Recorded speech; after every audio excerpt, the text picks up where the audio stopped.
Wake up, gamers, cause you're listening to... Ah, shit! Oh, no! Dan's dead! Don't worry. I got this. Wiggity wake up, gamers, cause you're listening to the Big Think Dimension with me, KZ Excellent. I think video game good, as well as Bob Video Games. Oh no! Podlords. And Mr. Field. I'm going to be talking first on this episode, so don't get confused. Here on GigaBoots. Gentlemen, I ate the Triplelupa. I knew it! The I what? called it hours ago! His prep was getting the Triplelupa! Do you not know about the Triplelupa, Bob? I didn't even know about the Triplelupa. I haven't been in Taco Bell Let yet. me show you a picture of this fucking monstrosity. Because I went to Taco Bell because I was starving after I finished work. It was a long day.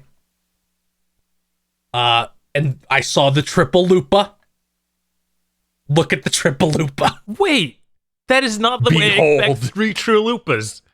Yeah, you tear. It is 3 small chalupas that have different fillings, and you have to tear them apart. Oh man, I bet they'll still serve it cold and make it impossible to tear apart.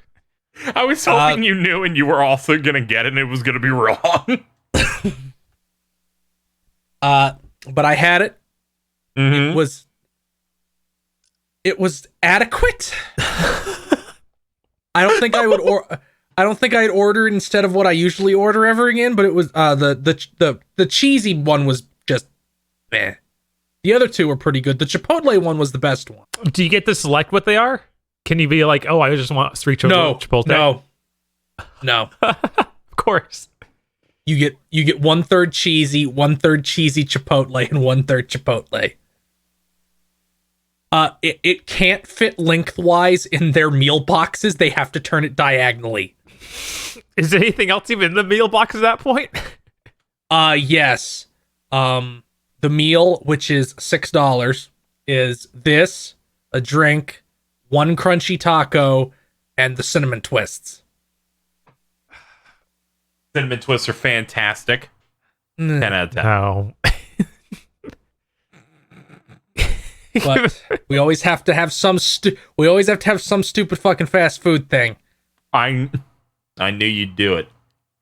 You're like, Dan isn't here. I had to stand up and be the person. I can't not get the Triplelupa. It's called the Triplelupa. I feel bad. I didn't see any interesting fast food stuff, and little do I know, right under my nose, Taco Bell's Triplelupa. Strange. I found out by fan art of Isabel from Animal Crossing eating one yesterday. Honestly, when I saw it in the store, it looked gigantic. For a second, I thought it was a multiple person thing. Yeah, I thought that it was going to be literally the size of 3 Chalupas. It is not. It's pretty. It's the size of 1 and 1.8 chalupas. Okay, Not even quite the 2. that's disappointing. I wonder if there's like a picture of scale.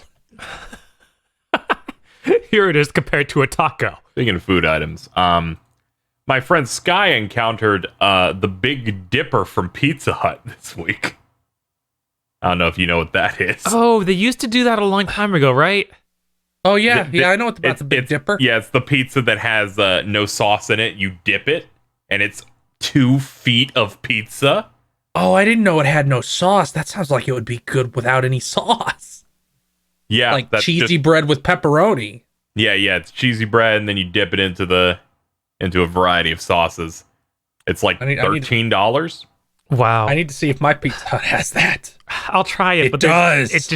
It can't compare to Hungry Howie's version of that same thing they've been doing for the last decade.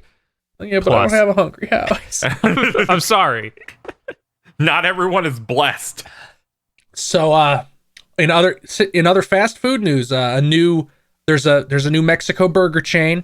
I don't think it's anywhere but New Mexico. Oh no, apparently there's some in parts of Arizona and Texas, but only small parts.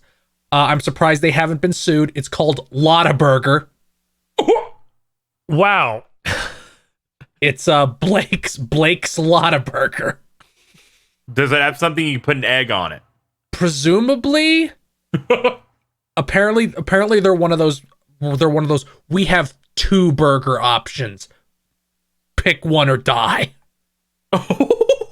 Yeah, I'm looking at this guy. He looks really shady. This has to be something older, though. This looks like old school.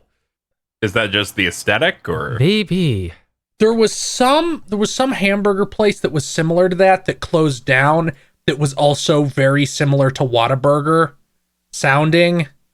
I'm trying to remember what the fuck it was called. Okay, it says it was founded in 1952. God, that is Wally Burger. That's what it was.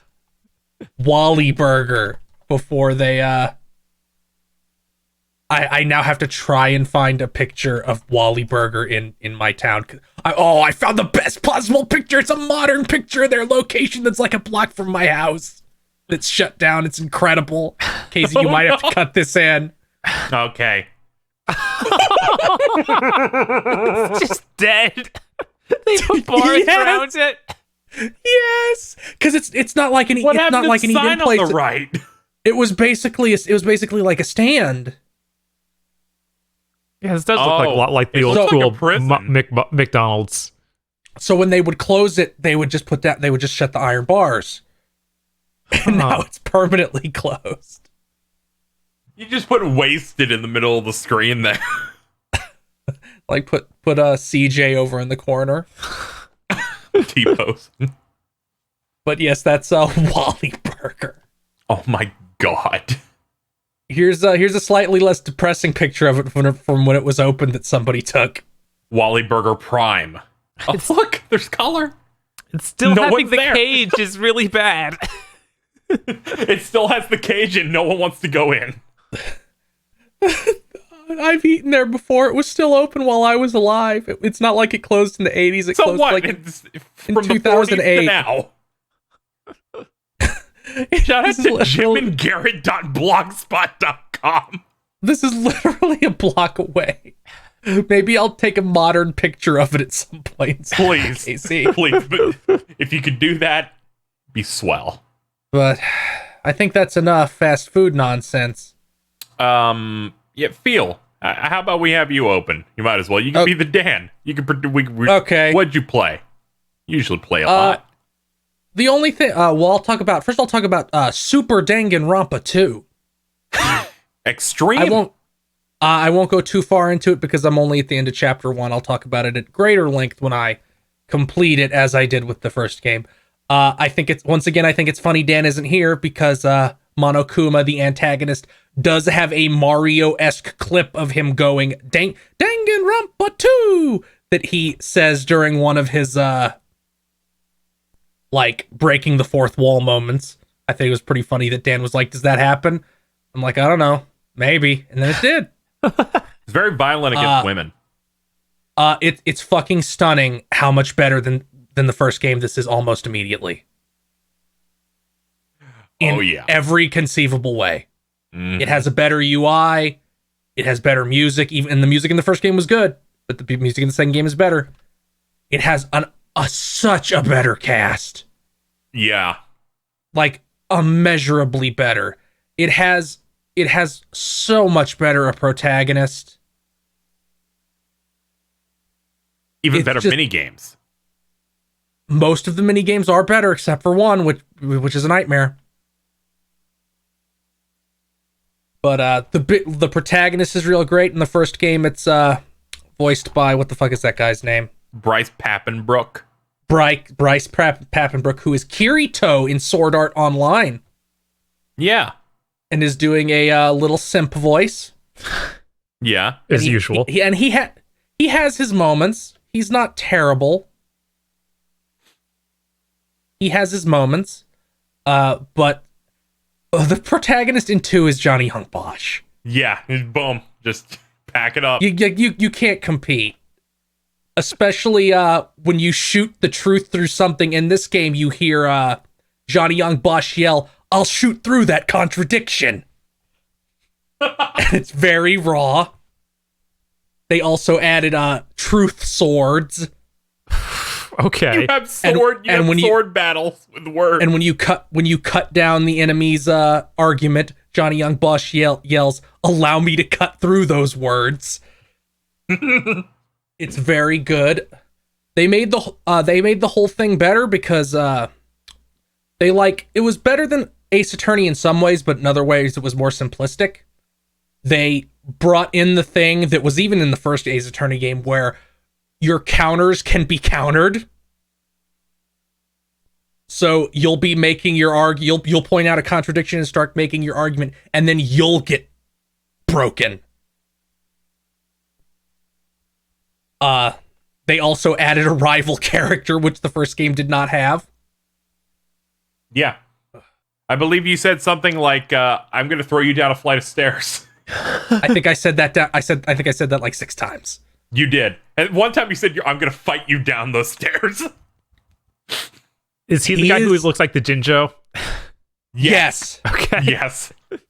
I'm gonna be real. Now that I have some context for that character, if you have that character as an avatar on Twitter, you're on notice. You're real close to just instantly getting that block just for that character. You're almost on Homestuck level. You're not quite there yet, but I have felt insane for years because I've hated this motherfucker so bad. I fucking despise and everyone's him. like, no, I'm kin with Komida. I really relate to it. I'm like, You're good. You're gonna be kin with this tire iron in a second. And when you started talking about how you wanted to beat him to death, I'm like, yes, finally, I understand your psychotic breaks. He's good as a rival character because you want to hold him down and beat him to death. Yeah, hold him under the water till he stops moving. He is also Bryce Papenbrook doing almost the same voice as the protagonist for the first game. Yep. It's also very great that in a I don't know what Twin Peaks is moment from a moment akin to Swery going, I don't know what Twin Peaks is. This character looks like a crackhead version of the first protagonist, has the same voice actor in English and Japanese. Yes. And his name is an anagram of I am Makoto Negi, the protagonist of the first game. They also have the exact same ultimate skill. And the director says, no, that was all unintentional. Didn't mean to do it at all. Even the anagram shit. That was all a mistake. I'm like, even the anagram. I'm like, you fucking liar. Absolute fucking liar. But that game's fantastic so far. Like, everything is turned up. Yeah. I'm really enjoying it. I look forward to playing more of it. I also played a little bit of Ys Othin Felgana to check out the dub. Oh yeah, before you move on. And to stream it, because I needed something to stream.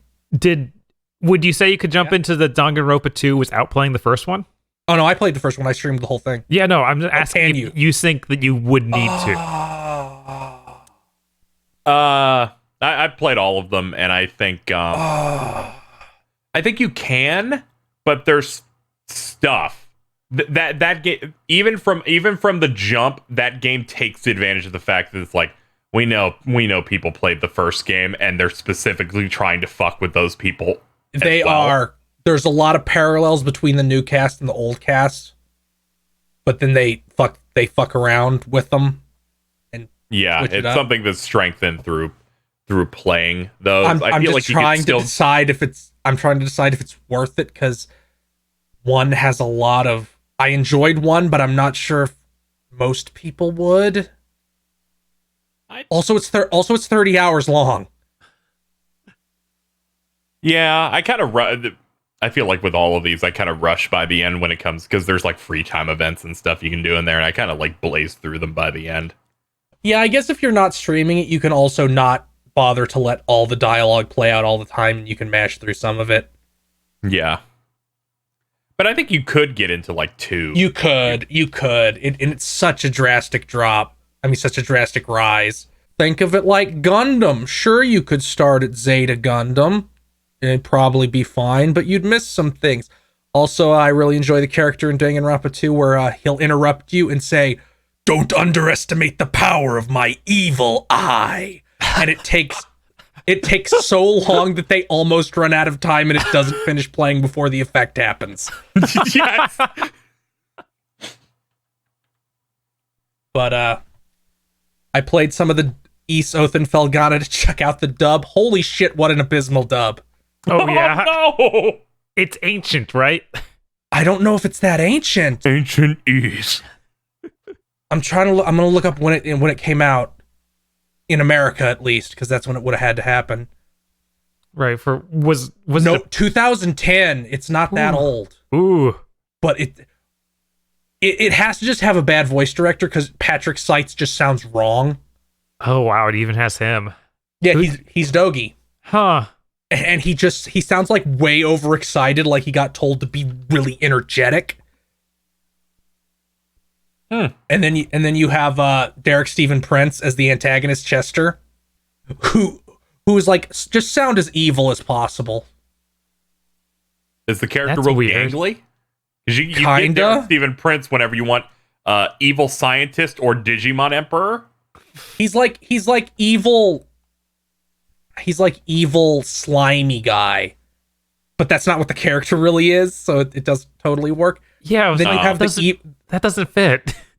and then you have the evil king who just ripping off the wall and eating it.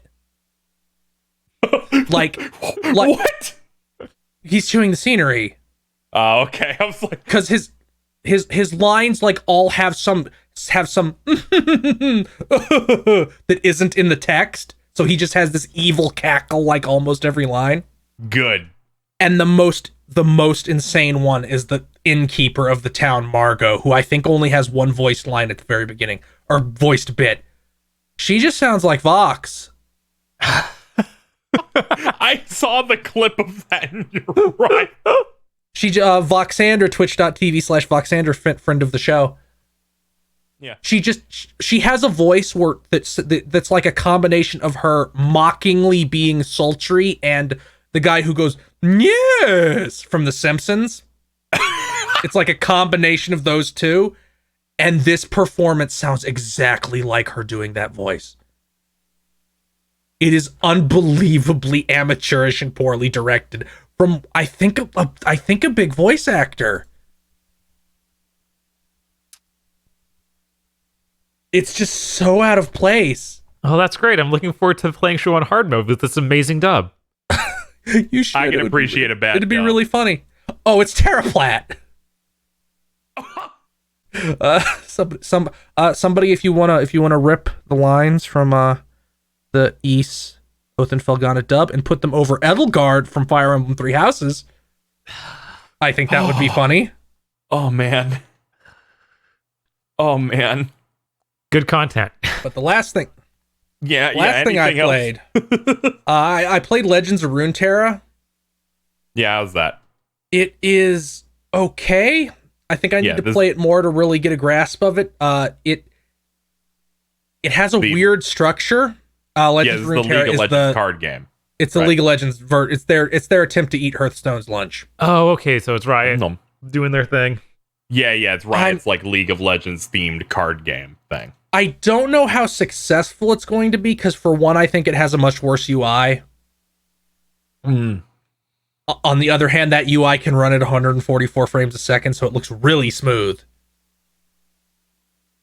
But it looks less interesting than Hearthstone's UI.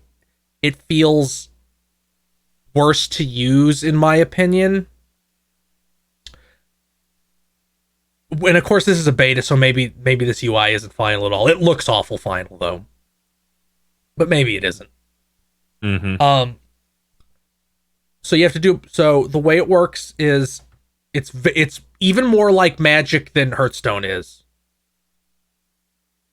Because you summon your units, you have spells.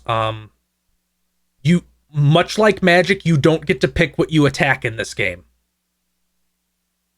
All attacks just go for the player, and then the player gets to choose what to block with. So it's like Magic in that regard. Okay. And there's various abilities and stuff, like a monster might have Challenger, which means it gets to pick what blocks it. Or Quick Attack, which means when you attack, not when you block with it, only when you attack with it, it will deal its damage first, so if it kills the other monster, it just won't take the damage in that battle. Oh. I feel like that's in Magic as well, isn't it? It's been too long. Maybe it's been a long time. I've somehow almost completely dodged Magic. Then you have elusive, which is just whatever walk. It's just walk from magic. You can't block it unless you have something with that same thing. Oh, okay. And then you have my favorite, which is the deck I've been using, ephemeral. Right? Yeah, I'm pretty sure that's right. Yeah, ephemeral, where the monster dies at the end of the turn, no matter what.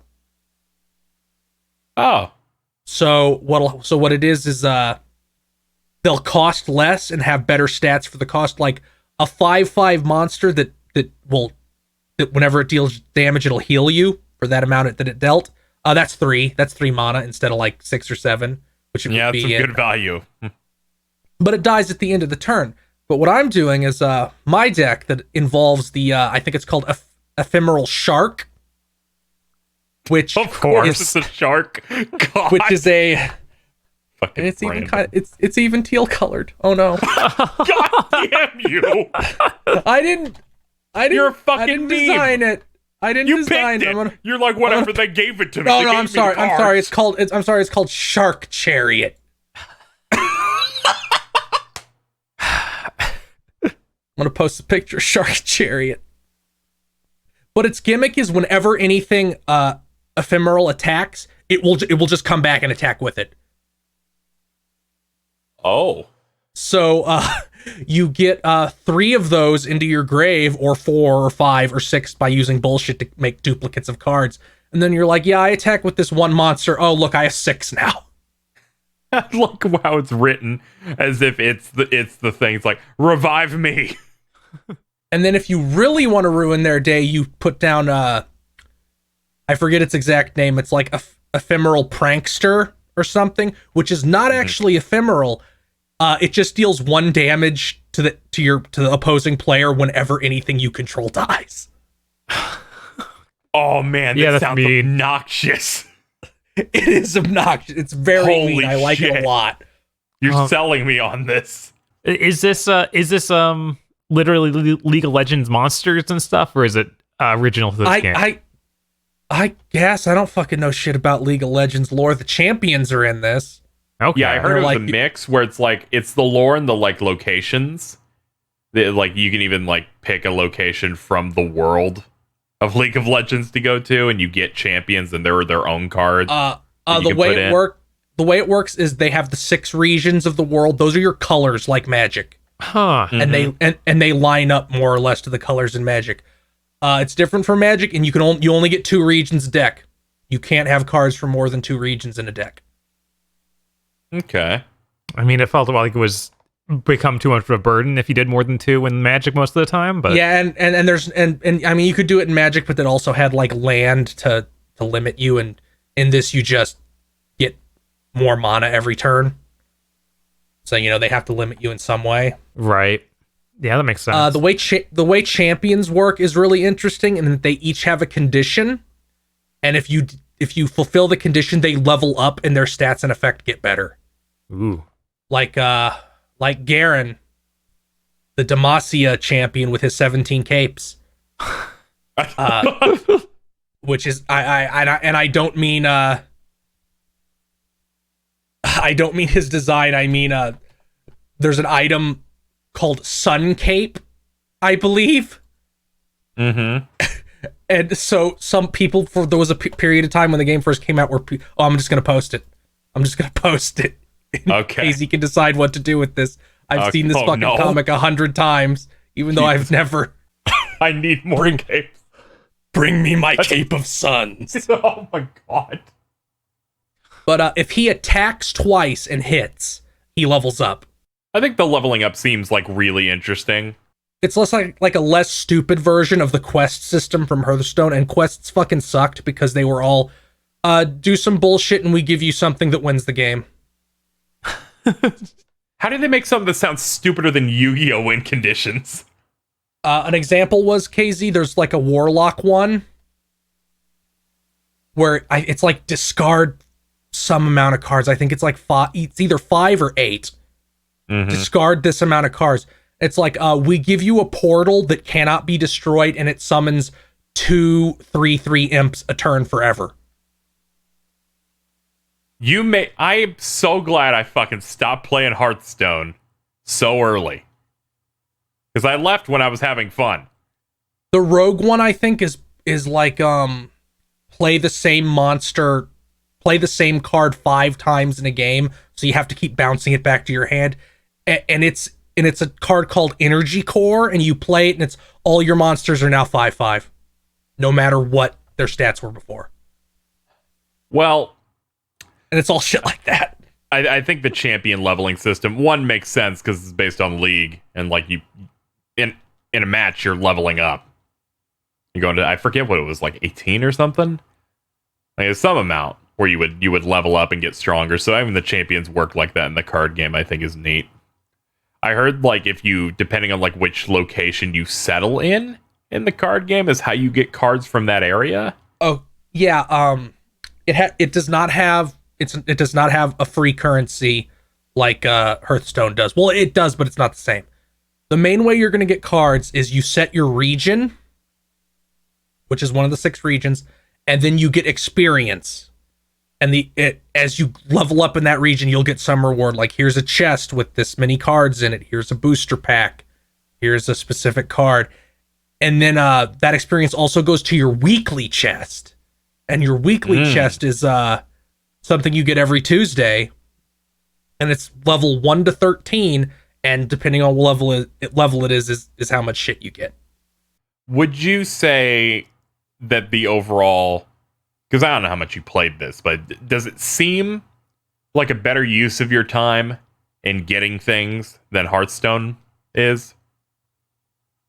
Like getting packs and progressing and all of that. Would you say it's a better model? It is, but in a weird way, because the thing that you'll get a lot as rewards are called wild cards. Which is you'll get a rare, super rare, epic, or champion wild card sometimes. And those are if you want to craft any card of that rarity, it's free. It uses up that. So if you're like, I really need this blue card. Oh, well, you have a blue wild card. That can be any blue card. Just make it. You have it now. That seems good. Yeah. They also have a dust system like Hearthstone does. Where you break down the old cards you don't want. I don't know if you can break down old cards. I didn't do that, but that's your free currency. It lets you make other cards. Yeah, because you could break down cards, but sometimes if you got like more of the same, where you can't have this many in a deck. These are dupes. I think that might happen if you pull dupes, but I don't have enough cards to have that problem yet. Yeah. I'm gonna play it some more because its layout is weirder than Hearthstone's, but I kind of like it. There are multiple turns in each round. So what'll happen is like if it's your turn, you have the attack token, which means only you can attack in this turn. But you play something, and then your opponent gets to play something. And then if you still have mana, you get to play something else. And it goes back and forth until both players pass. Which will usually be they're either out of cards or they're out of mana. But the thing that's cool is some cards have a skill called Rally, which means you always have an attack token no matter what turn it is. And that is what Garen gets when he levels up. He gets the skill Rally.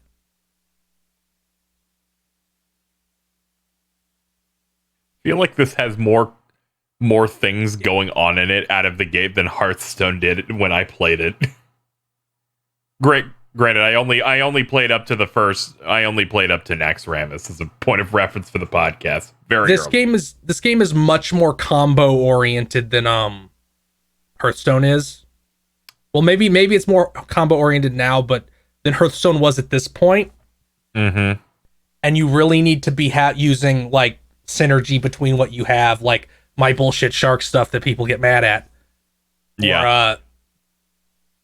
Or like Demasia's cards are about knights and they'll take damage, and then you'll use a card that makes a thing that's been damaged big and strong. and stuff like that. Well, I like Yu-Gi-Oh, so clearly, combo. Also, there's no hero powers. There's no hero powers like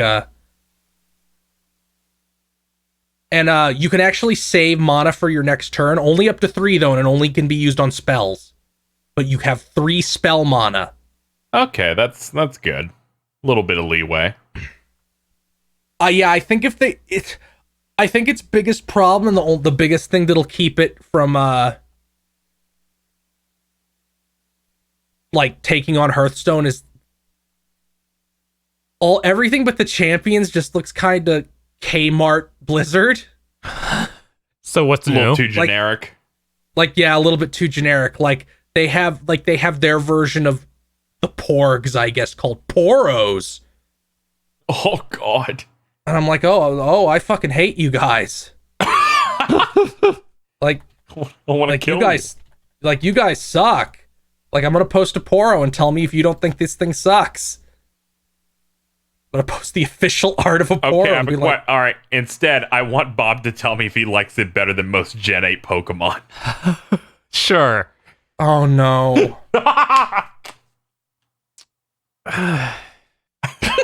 This is hard.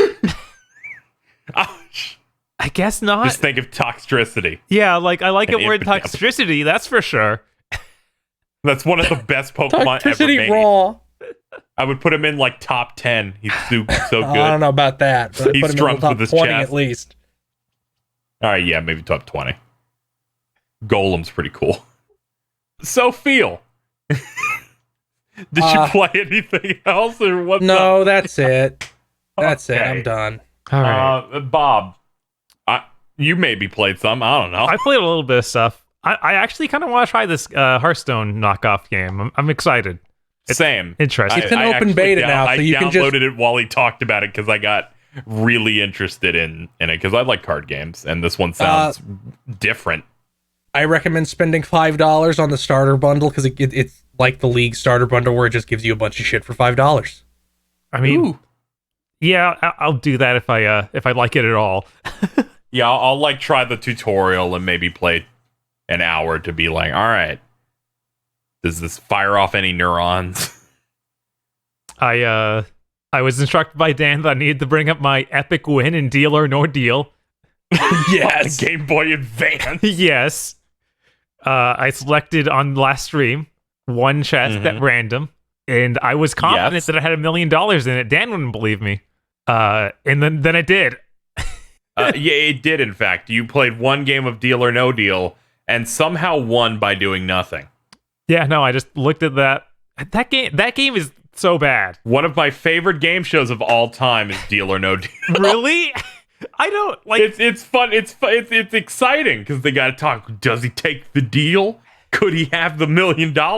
It's a fucking game show that has 15 commercial breaks in it and is an hour long per episode. Yeah, I saw that where it's 44 minutes. I was like, are you serious?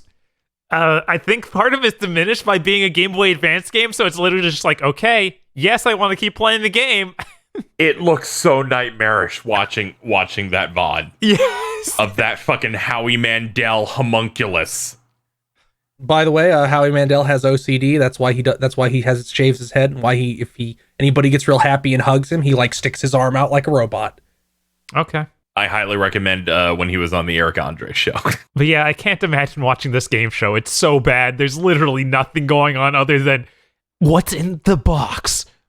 Yeah, well, this is what happens. They bring in the contestant, but they also bring in 3 additional people who have a connection to the contestant. They talk it out with them. Oh my God. Should they take it? And then they go, we the banker does some curveballs. He's like, all right, I'm not just offering you this. And then they open up the wall and there's a car. Will you take the deal with the car? Anything to make this last the full 1 hour episode. Okay, I can see that helping a little bit, but it still sounds like bad Family Feud. I'm just gonna say that a Deal or No Deal video game feels like the stupidest fucking thing in the entire world. Yeah, I will take the deal. No thanks, I got $50,000 and no money. I would make PM play this all the time where I'm like, all right, pick a case. And he always fucking picks 17 and he always fucking loses. There's a fucking video on my channel of me making him play it, and 2 times he wins $10. See, that's funny, but it's not as funny as him thinking the saying is "open up a can of beans for trouble" in Who Wants to Be a Millionaire.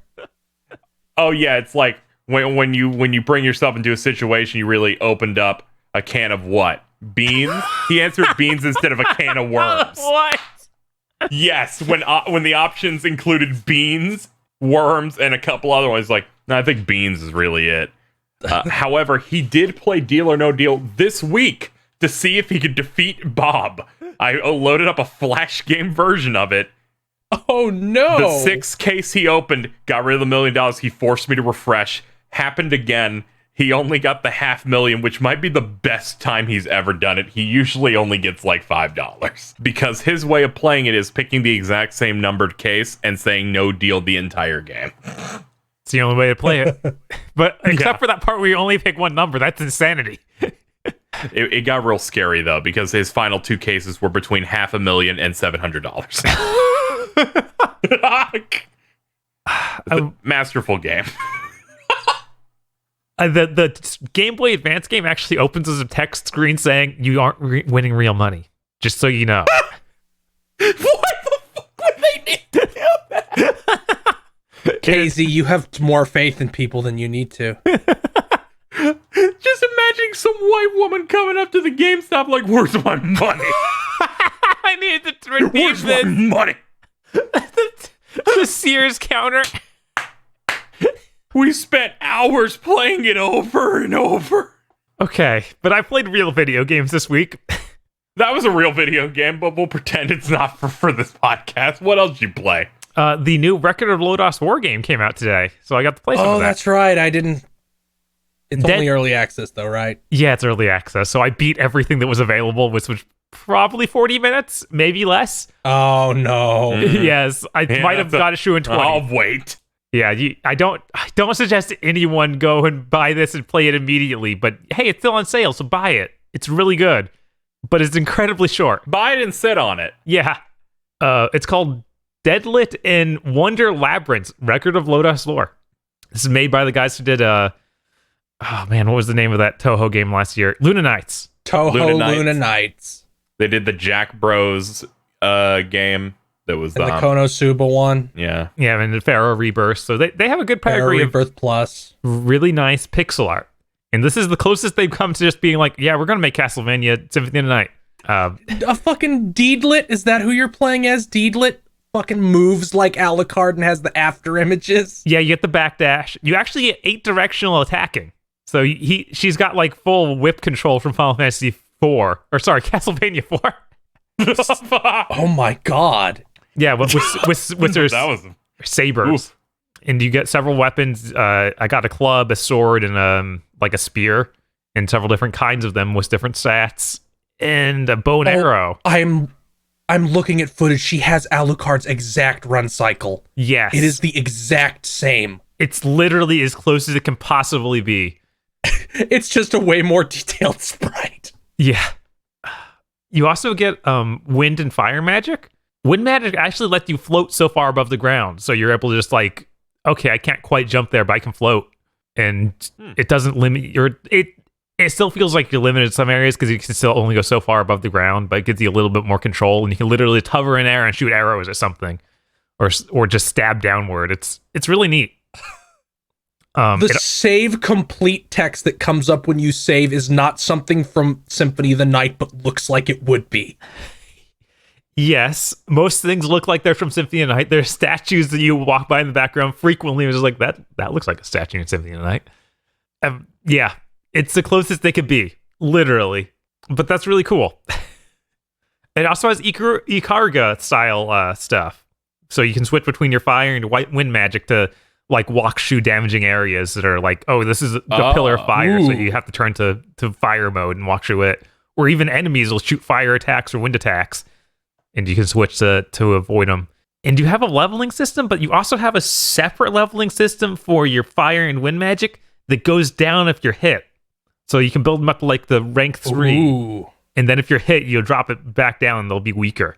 It's neat. It's got a lot of things going on. and your bow and arrow ricochets off stuff. So they have lots of puzzles that are around that. Like, okay, shoot it at this angle, and then you'll bounce off 3 things before you hit a rope that opens a gate. But yeah, I'm really excited about this. I wonder how long it'll take them to finish everything. It definitely, you get 2 bosses, so at the least there's more than one of those.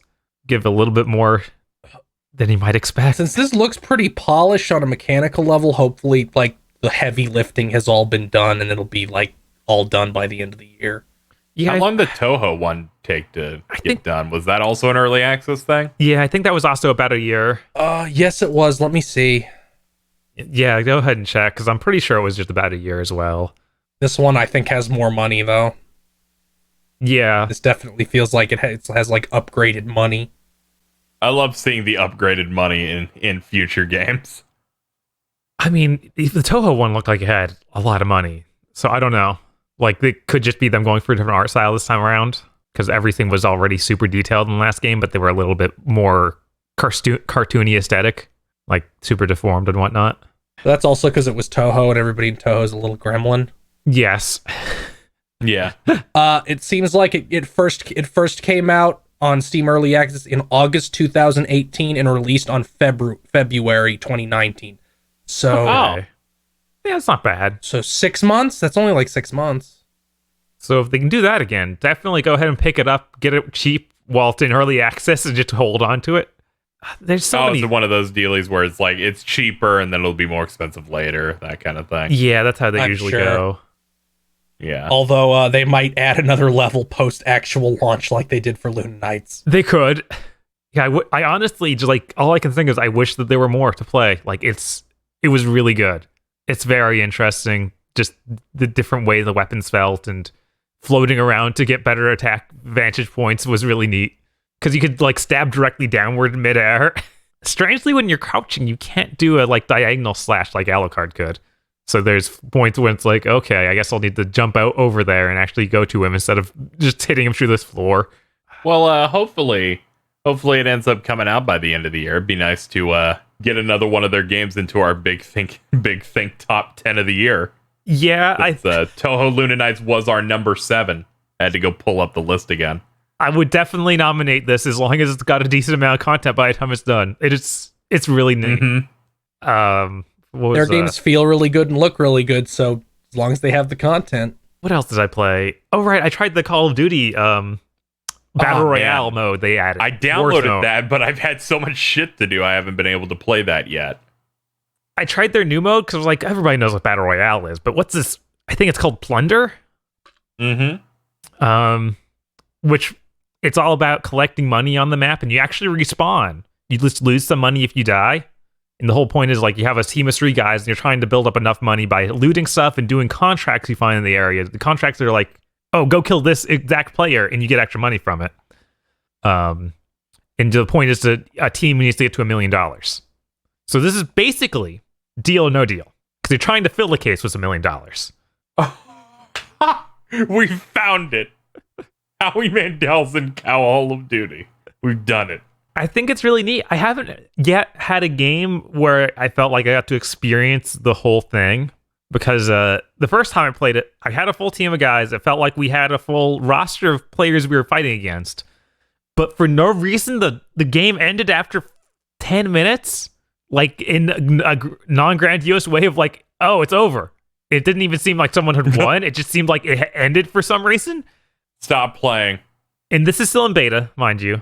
Like there's beta on the screen all the time. So I tried another match, and it showed me in a match where I didn't have teammates. And it launched the game when we only had 60 people total of possible like 105 slots. So I don't think many people had teammates, and it felt like it was really hard to actually earn enough money with only one person running around. So that just took forever, and I think a lot of it was because there weren't many people, because this map is still gigantic.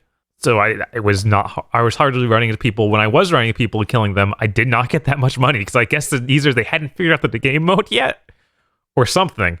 And I think I was in the top 10 money-wise, even though I didn't have even a fraction. Like, I had like $100,000, which was nowhere close to the million.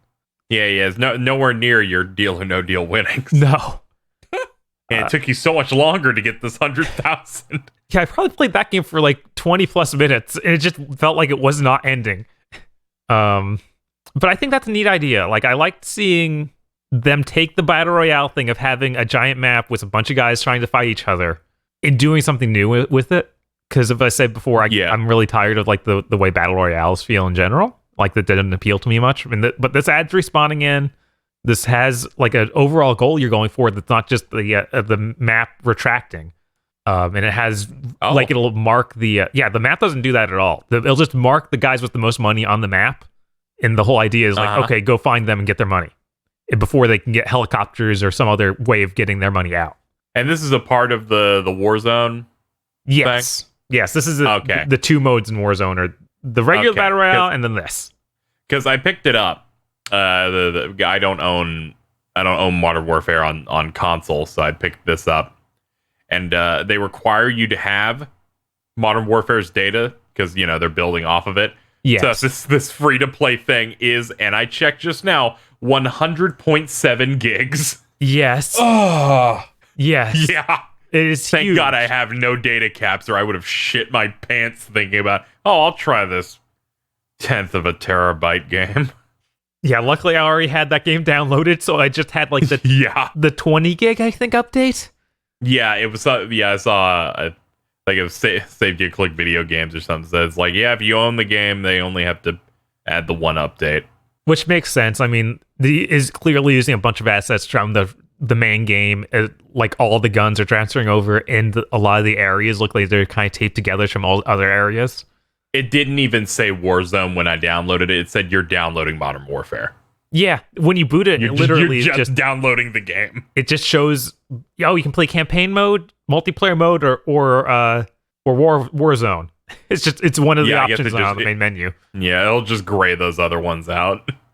Interesting how they just they dropped this now. I mean, we were hearing rumors about them doing a battle royale thing months ago, so I'm surprised it took till now to finally happen. Mm-hmm. I'm trying to think if I played anything else. Last week, I forgot to talk about how I played Neo 2's beta, but Neo 2 comes out tomorrow, so I feel like at this point we might as well just wait. Yeah, that's gonna be me next week because I forgot I pre-ordered it. It's unlocking in 20 minutes. Yeah, I'm picking it up tomorrow. Oh, I need to see about getting it. Yeah, I'm gonna jump on that so I actually have something meaty to talk about, and I need something to distract myself until Doom comes out. But yeah, I really liked the last beta. I mean, so I'm excited. Really want to get into it. I only played that very first one that was like real limited, and I played like a couple hours of that, and then went, all right, I want to stay away from it because they always make you go through the early areas in all the betas, and I want to go through those. That's fair. Yeah, actually having it a new experience. Yeah, because then I feel like if I'm going through it again, I'll get bored of it, and that'll be like a slower part. That's kind of how I am with early access in general too, where it's just, I'll wait. But do you have anything else? No, I don't think so. Those were the main things. Okay. Well, I've been busy with, some marathon stuff. I played more Grand Blue, obviously, with you guys. Did some more of that. But otherwise, no, nothing really. Next week, at the very least, I'll play Neo 2. So I binged the first season of the Grand Blue anime because I was like, the story mode is literally like referencing stuff that happened. Good. Is it epic? The final episode of season 1 is literally just here's Narmaya, Zeta, and a bunch of other characters like Charlotta that show up in the game. They're cool. They don't get to actually have characters. I thought you were going to say they get naked or something. See, you should have gone through the visual novel segments of the main game. No, thanks.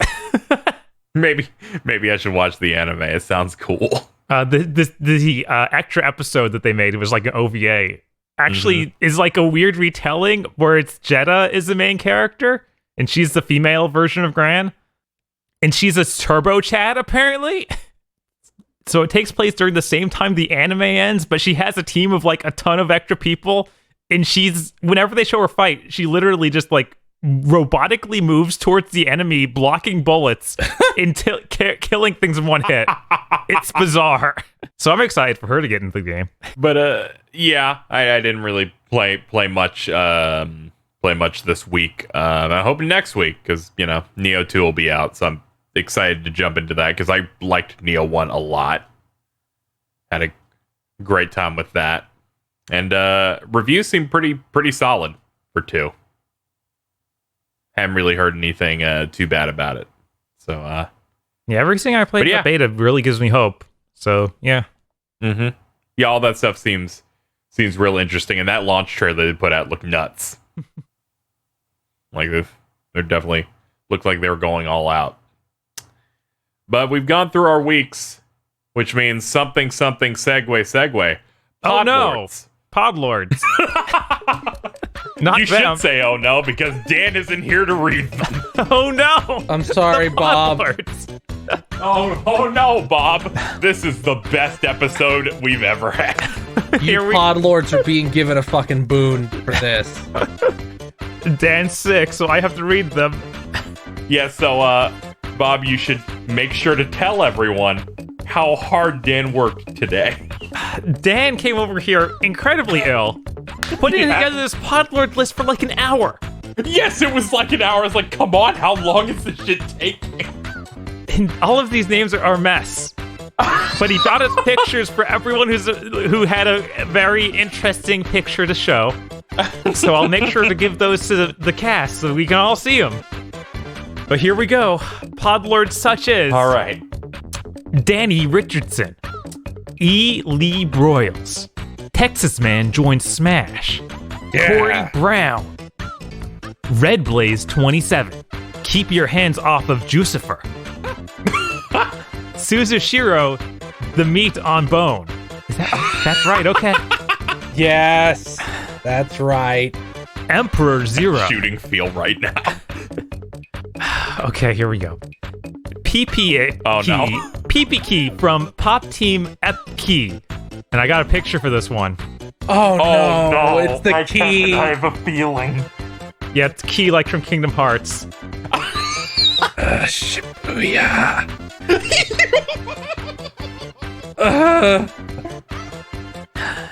All right, here we go. Throwing daylight saving time apologist into an incinerator. Doug Walker's teeth. I have a picture for this one too, unfortunately. Oh no, this is the one that's my patron now too. Yeah. No! Yes, they pledged to my patron. I went, Doug Walker's teeth. Fucking Podlords. Lady Popcorn. Okay, I'm back. Okay, I've recovered. Petition to require a background check in order to use Photoshop. This has also got a picture. Oh no. Oh no. There's so many of these guys. Oh no, it's like they knew. This robot's trying to fuck your mouth. Oh no. Okay, here we go. According to all known laws of aviation, there is no way a bee should be a... And cuts off there. Be able to fly. The future president of the United States of America. Hashtag Busey 2020. No! Yes! You know what? You know what? I'll take it. I'll fucking take it. Yeah! He looks better than the actual Joe Biden looks. Yeah, I know. It's scary. His skin is less melted. He is melting less. Sega CD Simp Mozzarella. All right. 101 Shades of Wonderful's Kickstarter failed, so he went to Fig to G. But I have not thought of Fig in years. Well, we got a picture to remind you. Tim Schafer's gonna cry. And you look at him right there. He's gonna process the breakup in teeth. Yes, he is, Phil. WTF Spider-Man, Mr. I Like Bacon, Modern Wizard. I like pecan. Bob Toasters, aka the number one Karnov fan. Go play Karnov's Revenge today. Oh no. Look at this. Karnov, kind of raw. Karnov is kind of raw. What are we going to see?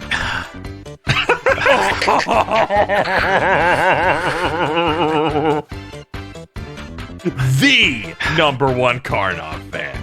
Very important. Badass. DFW3K realizes that Halo 3 ODST is just an armchair dev's pitch fully R. I'm gonna assume realized. Realized it has to be it. It has to. R. I feel like this podcast is a good chance for everybody to learn the character limits of Patreon's things they let you name yourself. Right? Apparently it won't stop you. It's like 2.5 lines. That's about as far as you can go.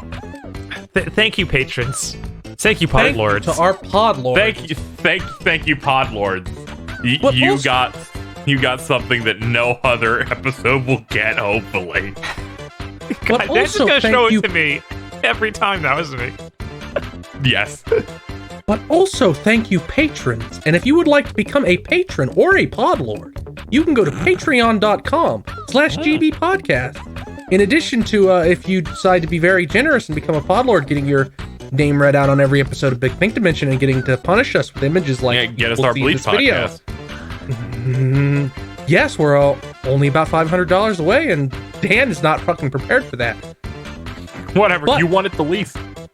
Not true. I actually want it the most. But for as little as $5 a month, you get Cursed Content Club commentary tracks where we suffer as we watch bad things. Cursed Content Committee, where I hold Bob at gunpoint and force him to pick a bad list of movies that you'll get to vote on and force us to watch and produce a commentary track of. Early access to Mondo Cool, our Dragon Ball movie review podcast, estimated to be complete in 2045. Extended armchair dev pitches and many other bonuses. That's patreon.com/gbpodcast. Fellas, we have a lot of news. Yeah. Oh boy, do we. We happen. passed the page. Barely. KZ, tell us about your news. Okay, we'll knock mine out first. First up, Amnesia Rebirth was announced. It's from Frictional Games. It's coming out for PS4 and PC. They're aiming to make this a new game that's similar to the original game. So I guess the second game, I think it was like a Machine for Pigs, was a little bit less like the original. My understanding is it was like more. It was less game-like. It was more kind of like a Dear Esther or like a Gone Home. Yeah, I played a chunk of Amnesia, and there were Let's Plays of that game everywhere. Yeah, the kooky, you get scared and scream at the camera. I'm not I don't know how well this will do, because I feel like we're past the trend of you're a defenseless baby, sneak past the monsters. But this also had like that sanity meter thing where it's like the more you come into contact with it, the more it like fucks you up. That was just your health, though. It wasn't like Eternal Darkness where you got effects from it, really. Okay. It's been years. Yeah, I didn't play a lot of it. I played most of it, but I just got to the point where it's like I can't like it reached the point where you die enough times and you're just like, who cares if I die? I just get set back a little bit. So it's like there's no longer any fear because you're completely helpless and you sneak past everything. Yeah, but it's a new, different setting, but it's aiming to be like the original game. That's why it's the Rebirth, but it's not a remake. As people pointed out, it's like the original one was like far back in the past, and this one's a bit more advanced than that one was. I'm sure somebody still wants that exact kind of horror, but yeah, I don't know. I feel like there's hundreds of games on Steam Early Access providing that experience, but I guess we'll see. Yeah, this one has the name recognition to do it, so why not? Yeah, it's got a bigger studio than like the average, indie thing that'll pop up on like Steam. So maybe it'll be something. Maybe it'll be something. Next up, this hit me like a truck when I saw it this week. Reggie fucking Fils-Aimé has joined the GameStop board of directors. He's gonna help right this ship.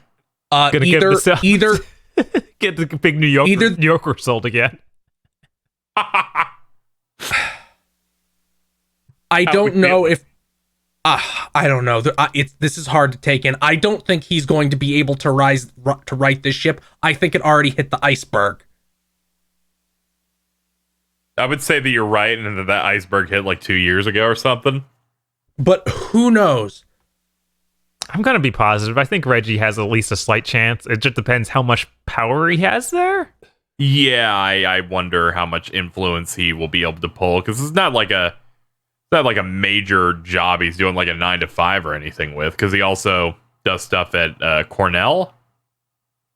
Like he's taking a couple of different like opportunities. Oh, he's just on the board of directors. For some reason, I thought it was like our new CEO is Reggie Fils-Aimé. Right. If that were the case, I'd be like, yeah, he's going to do something. Maybe. Okay, he's going to be like, okay, guys, what you have to do is you're gonna start selling the big New Yorker pizza. It's a good pizza. I feel like people forget that he was the pizza guy before Nintendo. Oh no, I'm sorry, not the big New Yorker. He did do the big New Yorker. He also did the Bigfoot, which was the early version of the pizza we discussed earlier with dipping. Oh wow. The Big Dipper. I didn't remember what Bigfoot was. I knew it was a thing, but I couldn't remember what. It was basically the same thing except it had sauce. But it was a 2-foot long pizza box full of pizza. But it was definitely interesting seeing this news come out about this, and then seeing people go, man, Reggie really downgraded with his new job being at GameStop. I'm like, no, that's not how this works at all, but all right. I mean, he's retired, so they probably offered him a whole fucking lot of money to not do a whole lot of work. Yeah. And also this might just be like, keep the investors from doing a run on our stock until we can maybe fix something or get our money out. It certainly looks good from an optics standpoint of like the guy who was at Nintendo for a very long time is now one of the mover and shakers of GameStop now. Yeah, no, I mean that's definitely got some good positive press looks to it. Good. Mm-hmm. But yeah, I don't know about GameStop though. I've heard nothing but they're declining for like half a decade. Like I've heard, and then before that it was just people complaining about trade-ins. Those people were me. Next up, I've got Doom 64, which is the pack-in pre-order bonus for Doom Eternal. Isn't it only on Switch? No, it's also it's on consoles and the PC. Like they're making a new port for Doom 64, and it got delayed alongside Doom Eternal when it was first going to come out in November. But of course, they revealed that there will be a new final additional chapter just made for the game that will take place after the ending of Doom 64. I mean, it's Doom. That isn't hard.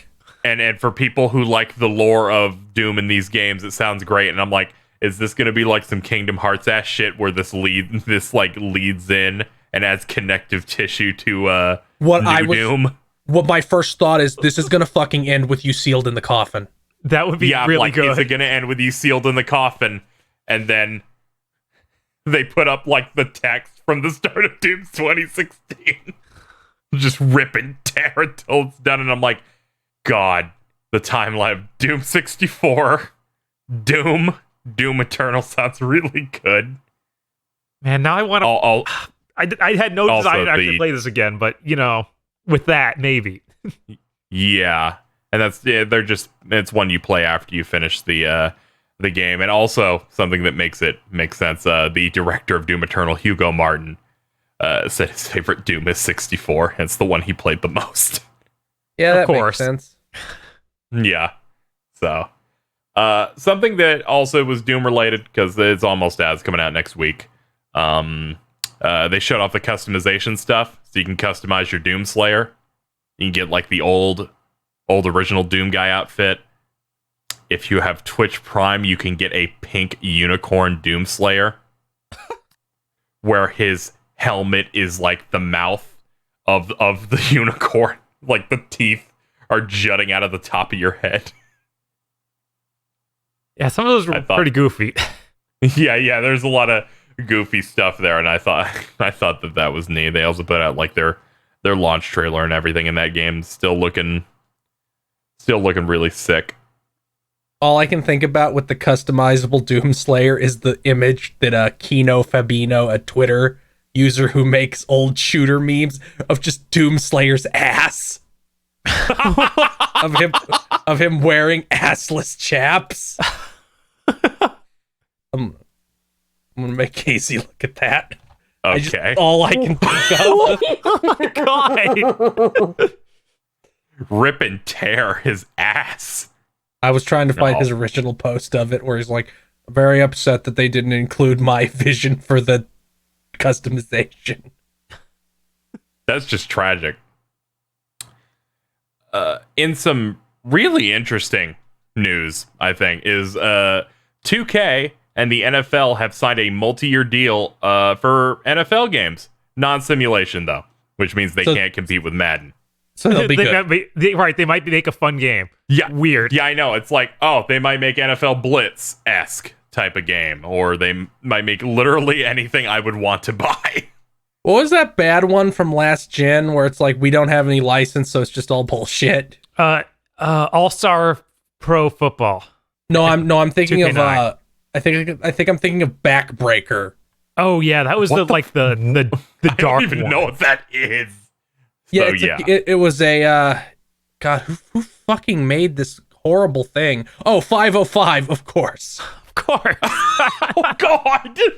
Yeah, but it was like we don't have any license, so we're just gonna have generic teams, and it has dynamic animation, so when you snap somebody's spine, they like fold in half semi-realistically. Oh, well, I'm pumped for this. They already said that they're like, we're already working on stuff. Something's gonna come out next year. Yeah, I think that Madden really needs competition. And I know this isn't direct competition, but they might get the idea if it just starts selling better. Mm-hmm. Where if they make something that isn't about the simulation, it's like you can play through a league, but it's an arcadey looking football game that's having fun with the sport and just has a fun, fast get in, get out gameplay loop. I'm just saying, make NFL Blitz for the love of God. At the same time, it's 2K, so they probably have some absolutely disgusting money. Yeah, there's going to be an unbelievably horrible microtransaction system. It'll just ruin everything. It's going to be the fucking. It's a giant football but in the middle it just has slots inside it. I'm very excited. I'm very excited for whatever disgustingly transparent ad they'll do, just like the NBA 2K game that we got last year. That you showed to me, and I went, this must be a parody, and it was not. I would tell people about it, and they'll be like, "You're fucking lying." One of Dan Video Game's favorite fighting game series of all time, Under Night in Birth, specifically the new version, Uniclear, is coming to PC March 27th. Okay. So if you want to pick up the updated version that adds the twink that ice skates, that'll be your time to jump on that. Did they already give a date for the PS4? I feel like they did. That's already out. Oh, okay. Yeah. Got it. It I remember just quietly. people complaining that the PC version wasn't out yet. So that's your date for that. They are, speaking of PC, we've got Command & Conquer Remastered Collection, and that's coming to PC on June 5th. I looked into this. I think it's like the original and Red Alert. That's and all really their good. expansions. Yeah, all their expansions, they remastered or got like the best quality versions of the FMVs. They brought back the original composer and had him like remaster every track, including unfinished and tracks that were just like in the game's code from before. And he had his band like perform some new stuff, updated everything. Like they had like a video deep diving into all of it, and it seems like a good remaster of that stuff. Like they're actually putting some effort behind it. And I think they're actually putting it on Steam as well as their own platform. Yes. Yeah, Steam and Origin. Okay. Yeah. Simultaneous, because EA signed that deal, right? That Yeah, or whatever. They finally gave up. Yeah, and said we want to make some money. They put out the treaty. They're like, we're putting out a Star Wars game and we want it to sell. Shame that Red Alert 3 is not in this collection, which features the greatest cutscene in all video game history. Son of a bitch! This doesn't have the Tim Curry one. No, I mean, I'm pretty sure it does not. I mean, that was released modernly enough that it doesn't need to be remastered. They just need to release it on Steam. Oh, like, I wanted new people to discover Tim Curry going to space. I'm going to the only place not corrupted by capitalism. Space. It's great because you can see him cracking up before. Yeah, they're like, well, like we only paid for one take. Use it. I just assume that's the best take they have, and the rest are just him shitting himself. Okay, Red Alert 3 is already on Steam. We're good to go. Okay. Go check out Red Alert 3. I haven't even played these games, but that video makes me want it, because FMVs are terrible. I love them. But a lot of stuff coming to PC is good, but sometimes it's anti-consumer. Uh-oh. Like Horizon Zero Dawn, that's coming to PC this summer. The Steam page is up. This is ridiculous. After 3 years, they've abandoned the PlayStation. Putting this up there. Someone's, I don't know, I just saw someone posted, my friend, I paid 400 quid for this PS4. What was the fucking point? The 3 years you got to play the game before this? Maybe something else that remain exclusive? Yeah. I don't know. Sony, I need you to listen to me. Please let them put Bloodborne on Steam so that game can run properly. Not even a $1,000 PC will make that game run properly, but maybe it'll get close. And anything to make me be able to turn the camera in that and not get nauseous. And that's not hyperbolic. And I've tried again recently. I can't. It hurts my eyes. Like the frame pacing is wrong. The chromatic aberration is abysmal. Yeah, getting them to go back and look. FromSoft has probably already flushed the code. I'm sorry. That's why you get Blue Point or whoever. Blue Point, fix their fuck up right now. Make it again. Do it right. Who did the remaster? I don't. Somebody. I don't see who, but somebody. Just have them do it. Yeah, I don't think it was someone particularly huge. For what? Or like super. For Dark Souls Remastered. Ah, okay. It says Q-Lock and Virtuos. Oh yeah, it was Q-Lock. Oh, Virtuous. They did the Final Fantasy 10 and 12 remasters. And Q-Lock did the Dragon's Dogma 1 and Vesperia, apparently. So sure, do them. Use them. Whatever, fucking PS5's just gonna brute force that game and it'll run at a good 40. You can't brute force the frame pacing. That's hard coded in. Just blink every so often and you won't notice. They're just fucked. I don't know I'm not an expert on how this works. There's a chance that you can just have so much such a flood that it just listening makes to this work. and shooting himself. Right, I'm sorry, Dan. Gotta really do our deep dives on tech when he's not here. That also they put up like a blog post on the PlayStation blog with Herman Holst, who was formerly of Guerrilla, is now heading up like the worldwide studio stuff. And he said this isn't going to be really a trend. Like not all Sony exclusives are going to go to PC, and that kind of makes sense because I mean this is the same engine as Death Stranding, so I can kind of see why this happened. Right, they did the work. I imagine it'll be stuff that they feel like has already hit everything it's going to sell, because this was over 10 million in its first year. Yeah, and it's a good way to drum up excitement for the sequel that we've known that they're working on for like 2 years now. Okay, imagine if it's like the day after this comes out, all the fucking videos come out, you know, maybe not the very day, but like the next week, they're like, here's the PS5 reveal in Horizon Zero Dawn 2 that blows the dick off that shitty PC version. Like, look at this 2-second load time. Our load time is non-existent. I feel like this could be them teeing that up. I can see when they do the PS5 reveal. Oh, a Horizon thing definitely seems like something they wanna show like the tech for. Yeah, I feel like we're at the right point for that to happen. Because it's been long and it's been 2 years since Frozen Wilds came out, because they did that expansion. I somehow doubt the whole team was just working on an expansion too, so they could well have been working on the sequel since the release of the first game. Yeah. Was it the next year? Was it not the same year? No, it was the same year. So it came out like 6 months after. But it was I guess it was February. I guess it was February. Yeah, Horizon Zero Dawn was 2017. Yeah. It came out like 4 days before Breath of the Wild. Yeah, I was like, why didn't I play it? 8 months. Oh, yeah. Yeah, because I remember it was all online of just, people smashing their heads together between those two games. My last piece of news that I have here, Lego and Super Mario are collaborating. They teased this, and in their teaser and on their website, they said, Lego and Super Mario are doing this big collaboration. As you've seen during the presentation during the Nintendo Direct, the one that doesn't exist, they decided they were going to do this. I don't think they've shown anything for this at all. Oh no, they got a video out now.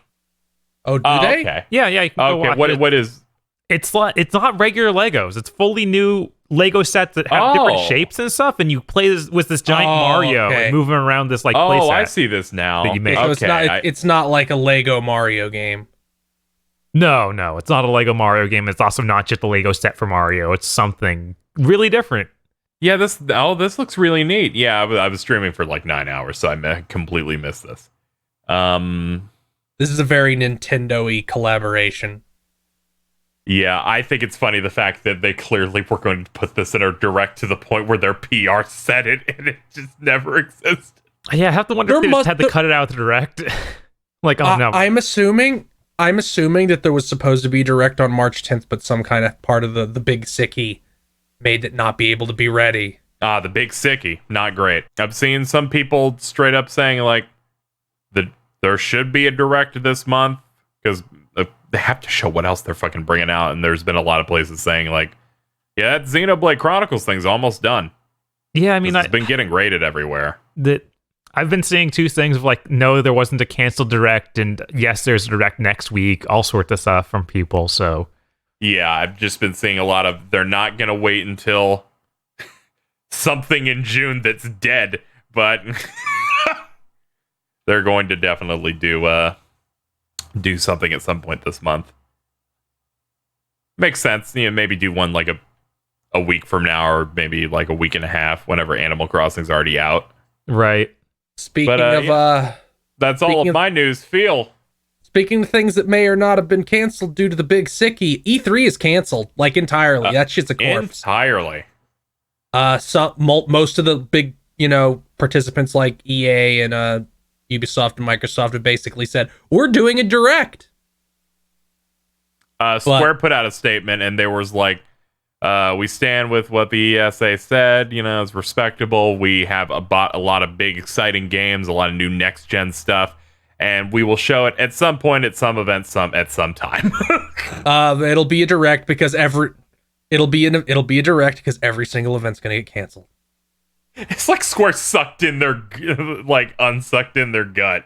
And they're like, all right, cool. We don't have to commit to having a show on fucking in June. This was going to be apparently Warner Brothers' first time doing an E3 presentation. Like that's what the rumors were saying. Hey, it might have been okay. That probably show off that Harry Potter game that got leaked like a year ago. Yeah, the Batman, Harry Potter, and then whatever Rocksteady was working on. It was going to be those three. But of course, that's all rumors. And probably Injustice 3. Oh yeah, I guess that would be up. Would they show that immediately? It's only been like a year since Mortal Kombat. I imagine it's a next-gen launch title. I'm sure there's no crunch happening over there. Oh no. But yeah, I mean, expect everything to get fucking canceled. Everything has. It feels like they canceled the NBA season. They cancel. Well, they're gonna cancel Gamescom. Yeah, this isn't getting better. That they're gonna cancel my birthday. It's gonna get worse before it gets better. So I don't see this as like E3 is dead forever. I think that there's a, who knows, maybe this will give them time to think it out and not do something like we were hearing about. Take a year off and relax. If sales this year suffer because nobody paid attention because there was no E3, yeah, it's coming back. Right. But I also wonder if the big sickie could be used as an example as to why things may not have done as well. I feel like it would be the reverse because people are not leaving their fucking house. Like, Disneyland is closed. Yeah, but some people have spent thousands of dollars on toilet paper. There is the problem of people not getting sick leave. Yeah, some people have accidentally bought like 13,000 rolls. They had to be safe. Okay. We have to escape. Yeah. Okay. Keep going. You can use anything else. Go through your shit. So the full first season DLC trailer is out for Grand Blue Fantasy Versus. Season 1's going to be out by the end of April, apparently. This shit's strange. That is weird. Yeah. This is strange and has the energy of you should have sent this game out in April. Yes, but then they wouldn't make as much money. True. They got my money too. So we have the first two characters. We have Beelzebub and Narmaya. We're getting Digita, the female protagonist. We're getting Cerise, who is a big grandpa who does karate moves. He looks rad. And we're getting Zoe, who does not have a gun. They're using the variant of her that does not have a gun. She better get a gun in one of those modes. We desperately need something to break the ankles of this fucking baby child. She has a sword and a shield. This makes me think that we're going to get like 2 or 3 seasons a year because Cygames is just insane. How are they getting all these out by April? Because that's still another 3 characters and only 2 are out. I don't know. It said the end of April. I wonder if Arxis has the staff and time to do 2 to 3 seasons of characters a year. Cygames just be like, make it happen. Here's money. We'll keep putting money on the table until you say you can do it. Because they do so many other fighting games. Just imagining like Guilty Gear Strive is going to have like 12 characters. That game is not going to have an enormous amount of characters. And apparently it's just like, yeah, we only have to do a Dragon Ball character every 6 months. Yeah, it's kind of gotten sad a little bit. Especially when they're like, it's Goku again. It took us 4 months to make him. I'm still hype. Or they literally just like, we have to ship this in February. We have to ship this in Q1. Yeah. But, I mean, we have to ship this before the end of the financial year, but all the characters won't be done. So just cut some of them out and say it's the first season pass, and these are all basically done. That's what it feels like. It feels like these are done. Yeah, it feels like that. Very similar to Street Fighter V, except it actually has a single player mode at launch. Yeah. Now it's time to punch on people. Actually, let's not punch on people just yet. Let's wonderful. You've turned a new leaf. Let's cover some rumors first. There's a rumor that Sony is bringing back Silent Hill. Twice. Once is a reboot and once as Silent Hills. I have no idea if this source is credible or not, but it's like a long-term existing site that seems to have some audience. Yeah, rely on horror. And there's another source, which was like an insider who I've actually been like acquaintances and friends with for like a few years now, and has been right on a decent amount of stuff. Like specifically some Capcom stuff throughout the years, and just it seemed credible. At least the first one, where it's a new Silent Hill game, and not the Sony is trying to mend the bridge of Kojima Productions and Konami to make the Silent Hills thing happen. I don't believe they would do that. I believe what Sony would do is be like, can we bring back Silent Hills? Sure, Kojima, make it. Let's not tell them. Yeah, right. They're like, too late. We already paid them, and we own the rights to this one. It would be really funny if Sony's just like, hey, Konami, you're never gonna make shit. Sell us everything. Yeah, we own Castlevania No, it's gotta now. be Sega. It's gotta be Sega as part of my gamer premonition. I don't like Konami is too insane to they would just never give up those IPs because they see that they're valuable. Like they wouldn't let it happen. No, I don't know if that's true. I don't know how much game development people they have left. Right? I know they're trying to get out of that, they're trying to get back into it. They make more money from fucking their spas they own. It seems like they're somewhat trying to dig out of it. Like they put out those collections. They made that weird Contra thing that doesn't look like Contra at all. Oh God! They made Yeah, you forgot about that, didn't you? They made the Bomberman game. They also made the phone Castlevania game, which looks pretty neat, but still isn't in America for whatever reason. They put out the Symphony of the Night port when the new season of the show came out. Yes. On phones. Yeah. Maybe they're just going to be like, we'll let you license out our IPs. Platinum, make Revengeance 2, please. Please. Just port the first one. Also make Even if we can't get a second one, just port the first one. I'm begging you. If you can't make Revengeance 2, tell Konami to fuck off and make a game just starring Jetstream Sam. Just call him Rocket Stream Joe. But now it's time to punch people.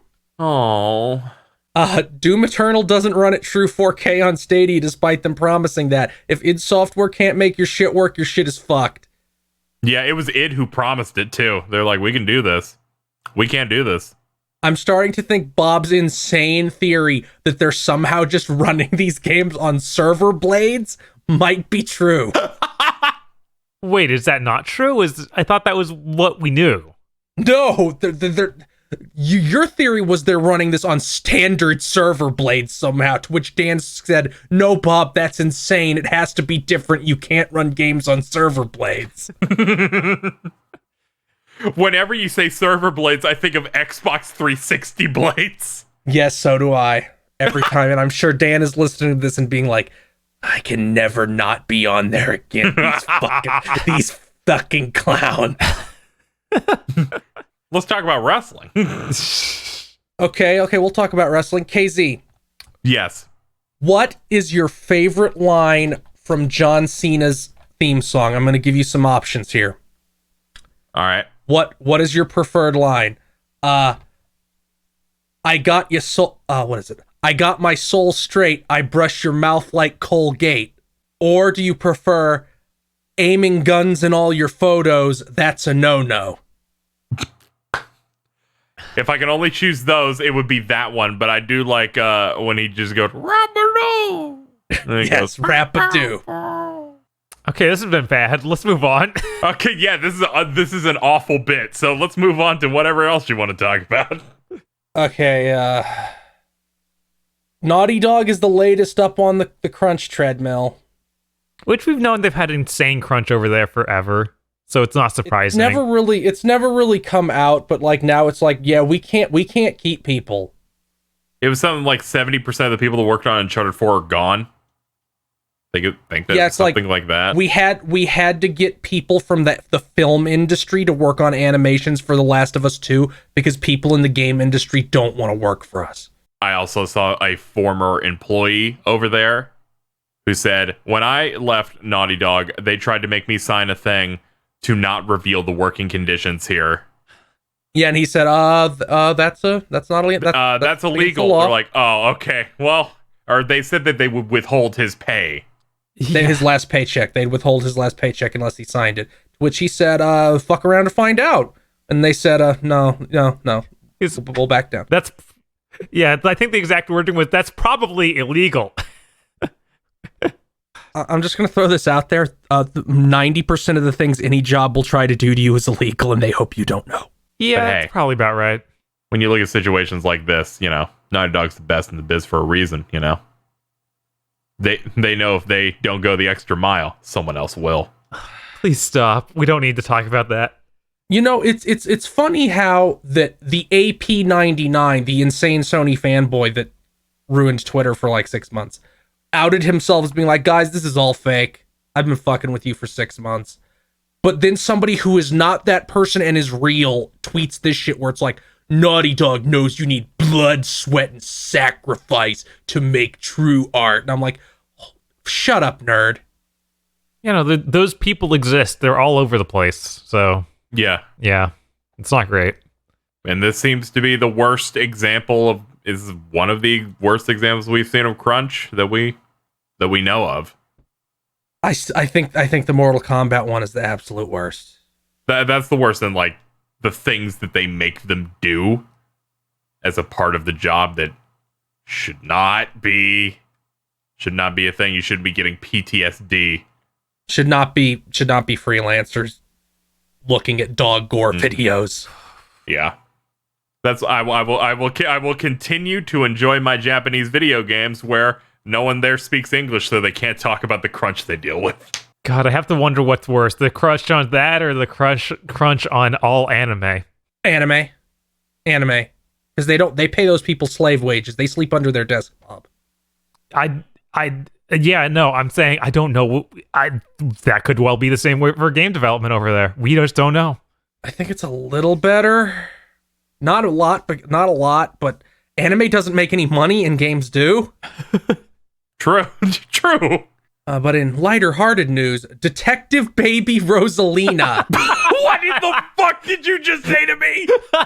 Detective Baby Rosalina is being added to Mario Kart Tour.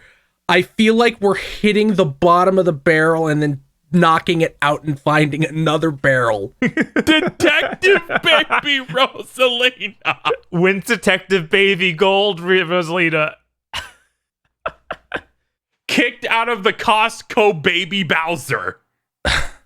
My poll was recovering from a bad divorce where he lost the kid's baby toad. Fucking Miyamoto's like, no new characters. No new character. You can't use anything I didn't like. Those are IPs. Do I fucking see a story? I better not see a fucking story. Are you trying to make your game good? Not allowed. I just feel like we're one timeline jump away from the Illumination Mario movie doing good, so we get the Mario Baby CG TV show. No. And then we have to watch it for Cursed Content Club. Oh my god. Stop doing that. Are we in the 90s Please again? stop doing that. Baby Yoda could have brought that trend back, Bob. I know we could have. He's too powerful. I got scared. There are some tweets and stuff about how Kool-Aid Man went missing. And I was like, don't you fucking do Baby Kool-Aid Man. No. Kool-Aid Baby. No. Baby Nut was immediately sent to hell, so who knows? Fucking Baby Nut. Are they still trying to make that work? I hope not. No. They're still trying. No, they're still trying. Yeah, okay, fine. I need to try and find Baby Nut. I blocked him. So I Why might did have you to block unblock. Baby Nut? Because I didn't want to fucking see him ever again. That's fair. That's the most sane thing I've ever heard Phil do. Get it. Oh, yeah, you did say you block anyone under 18. I'm sorry. Okay, no, he's dead. He hasn't treated since February 11th. Baby Nut is dead. Baby Nut found dead in Miami. Great. Speaking of Baby Nut, talk about your last piece of news. Do I have to? Fine. No, you don't. We could just go to Bob if you want. Adam Sessler sucks. He got butthurt on Twitter. Some people tried to engage with him in good faith from what I saw. And so he got real turfy. Started liking attack helicopter jokes and shit. That's unfortunate. He has a new show, too. Yeah, I guess he decided that he is getting back into game journalism, so he had to be clown himself. Makes perfect sense, right? He doesn't even seem to do like comedy related stuff. I watched an episode of his new show, which amounted to like explaining like stats and stuff on like upcoming games and stuff. Oh God, is he trying to become another Michael Pachter? It was more like trying to explain to people like upcoming games and like what was the big trend setters of the year last year. So it was like talking about Cyberpunk and the engagement and stuff. It was very like not good, and I would never show it to Dan because the audio was so bad he would have killed himself. He started a new company that appears to be a con. Spike Trap Incorporated. Spike Trap is the real-time artificial intelligence-driven customer analytics platform for the media and entertainment industry. So when you say he started a new show, he started a YouTube channel, and it's terrible. Yes, it's like he has a YouTube channel, which he is one of the shows on it. I watched one episode. It was incredibly boring. I would rather watch Michael Pachter's show than watch this one. Ooh. Yeah, I know. Better production values by quite a lot. I'm just looking at this website now, and I'm turning into dust. God, this is such a fucking fly-by-night shyster bullshit. Okay, Bob. Yeah, let's move on. News. Look it up. Spike Trap Inc. Team Ninja publicly apologized for the hair DLC we talked about last week. It's funny because they apologized in between that episode coming out. Yes. So maybe they'll fuck it up again before this comes out. Maybe. That'd be funny. They didn't even talk about how they were going to fix it. They just said, we're going to make it right. They also I'm sorry. announced and released their new character, Tamaki, who uses Aikido. She's in Dead or Alive Extreme Venus Vacation previously, which I don't believe that's a real game. I mentioned it's just the new volleyball one. She looks like Dead or Alive Byleth. Oh, so she's good? Her eyes are smaller, but she has the same haircut and hair color. She's got a mole. That makes it different, right? No. They like to call it beauty mark. But yeah, when they showed these new characters for Dead or Alive Extreme, I was kind of weirded out that they weren't showing up in the new game, because she might have even been announced before the new game came out. Now she's finally hitting the new game, so it's interesting. I'm somewhat curious to use them, but at the same time, like, I don't want to spend $8 on a character in a game I'm not going to play. So it's weird. Yeah, that game just came out. I think it was our first big thing. We talked about the new Dead or Alive and said, yeah, this thing's fucked, ain't it? Yeah, I finally picked it up when it dropped down to like $15, but I haven't played it since. Oh god. Why? Every time I see promo art, it looks so boring. I've liked earlier Dead or Alive. Also, we should all buy so we can play it. We can play it like we usually do for fighting games, clearly. No.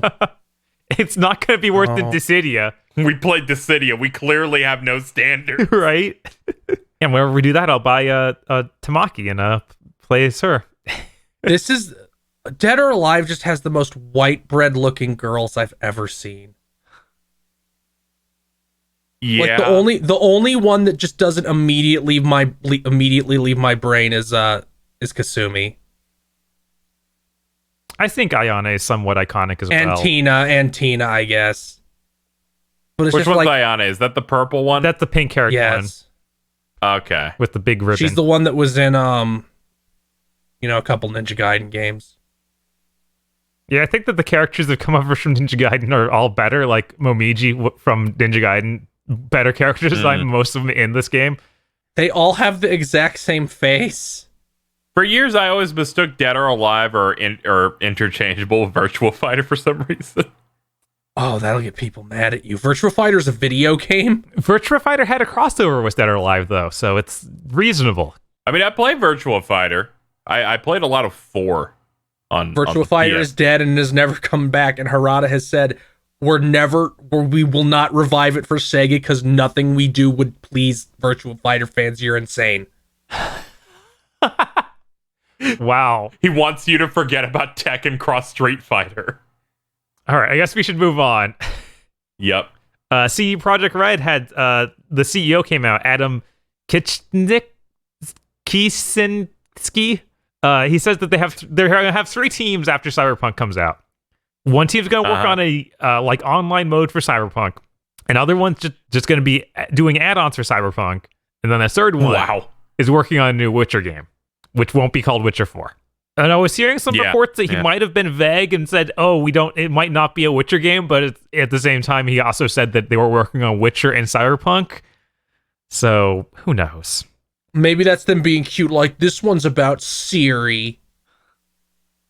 The idea of them not working on a Witcher game after what that Netflix show did for them. That was insane. Where they got more sales there than they ever did normally? Was it like something that insane? It got more simultaneous players than at any other point.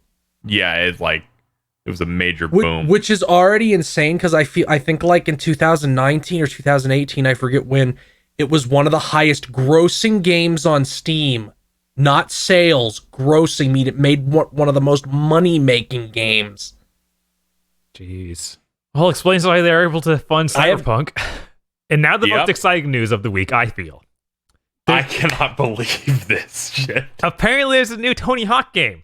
It got leaked by a band who's had their music licensed for it. They're like, we just licensed out 6 songs for the Tony Hawk 2020 game.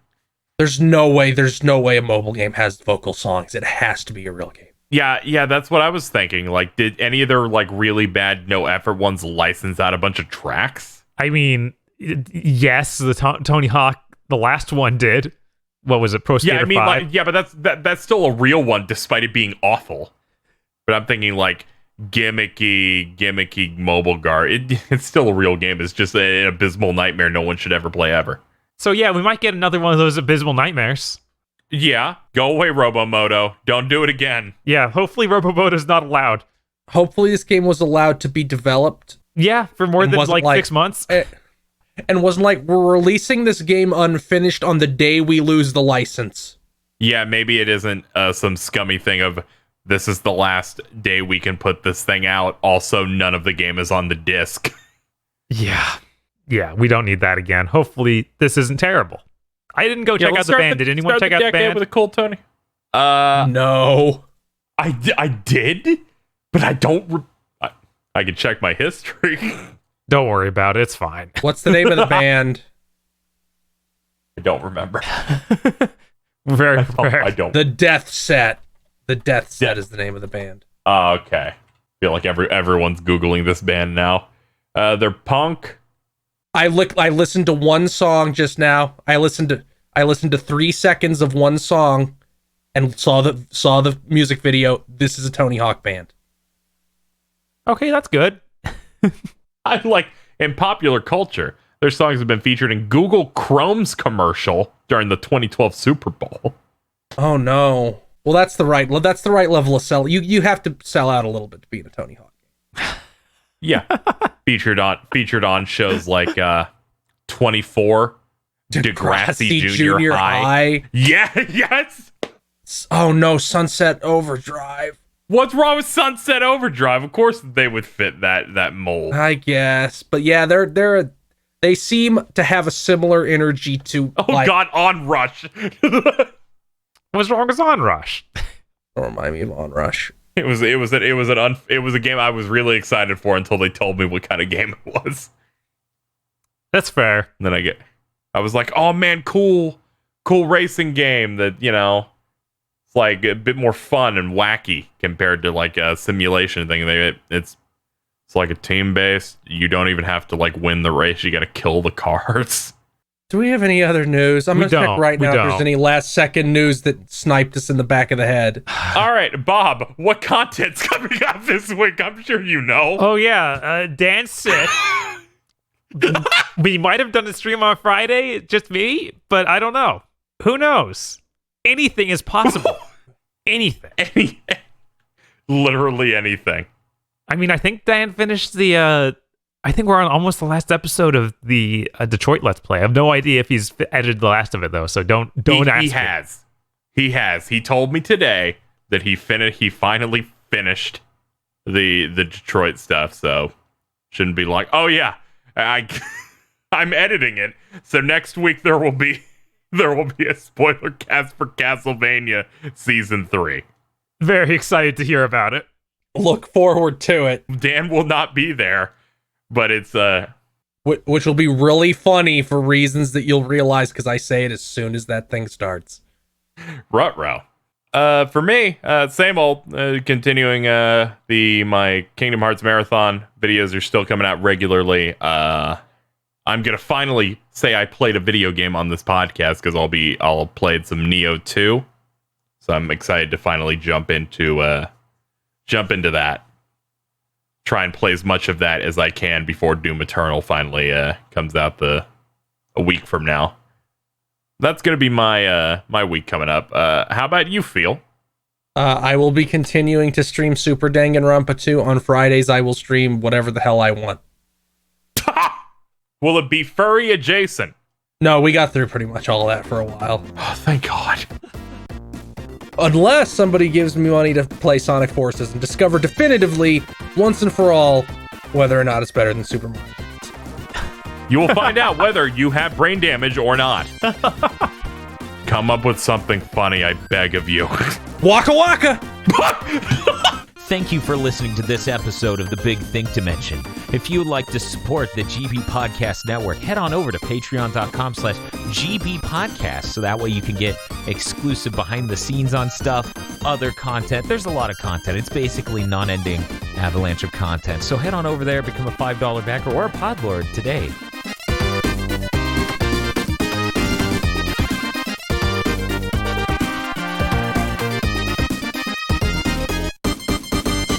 This video was brought to you by the power of the legendary GigaBoots executive producers, Vincent Pover, Nicholas Cameron, E. Lee Broyles, Star Falcon, Spaceman Spiff, Danny Richardson, Dryzart, Red Blaze 27, and Texas Man joins Smash. Thank you for lending us your power, our executive producers. And also these guys. If you want to become powerful like our executive producers, then head on over to www.patreon.com/GigaBoots today.